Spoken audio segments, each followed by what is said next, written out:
guys, Pancit Mickey ang lunch natin today.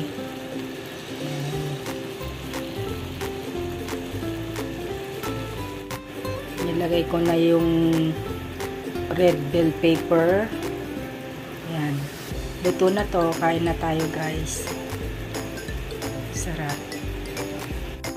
Guys, ito na yung niluto kong Pancit Mickey.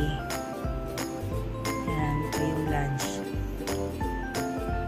Kain na tayo. Kain na tayo.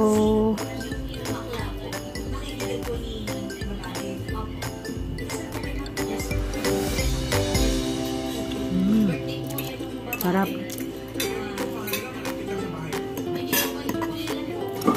Kanto lang. Mickey.